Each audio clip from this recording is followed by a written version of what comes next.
Did you know, calf muscles को second heart कहा जाता है। ब्लड पंपिंग फंक्शन काफ मसल्स जब कॉन्ट्रैक्ट और रिलैक्स करती हैं, तो ये पैरों में जमा हुआ वीनस ब्लड ऊपर दिल हार्ट की तरफ पंप करती हैं। यही काम हार्ट भी करता है, इसलिए इन्हें सेकंड हार्ट कहा जाता है।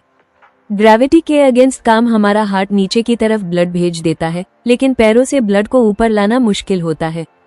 काफ मसल्स ग्रेविटी के खिलाफ ब्लड को ऊपर पुश करने में मदद करती हैं। हार्ट का लोड कम करती है। स्ट्रॉन्ग काफ मसल्स होने से हार्ट को एक्स्ट्रा मेहनत नहीं करनी पड़ती। इससे हार्ट पर प्रेशर कम होता है और कार्डियोवैस्कुलर हेल्थ बेहतर रहती है। Improves blood circulation. एक्टिव काफ मसल्स पूरे लोअर बॉडी में ब्लड सर्कुलेशन इम्प्रूव करती हैं, जिससे पैरों में सुन्नपन, ठंडापन और भारीपन कम होता है। Prevents blood pooling. काफ मसल्स ब्लड को पैरों में जमा होने से रोकती हैं। ब्लड पूलिंग कम होने से स्वेलिंग और डिस्कम्फर्ट भी नहीं होता। वैरिकोस वेन्स का रिस्क कम। वीक काल्व्स के कारण वेन्स में ब्लड जमा हो जाता है, जिससे वैरिकोस वेन्स होती हैं। स्ट्रॉन्ग काफ मसल्स वेन्स को हेल्दी रखने में मदद करती हैं। स्वेलिंग और एडिमा कम करती हैं। काफ पंप लिम्फेटिक ड्रेनेज को भी सपोर्ट करता है, जिससे पैरों की सूजन, एडिमा और वाटर रिटेंशन कम होता है।